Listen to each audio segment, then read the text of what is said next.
ஐம்பதிலும் ஆசை வரும், ஆசையுடன் பாசம் வரும்.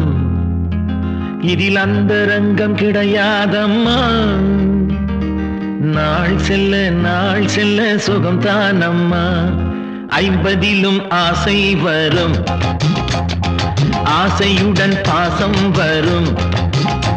இதில் அந்தரங்கம் கிடையாதம்மா. நாள் செல்ல சுகம் தானம்மா.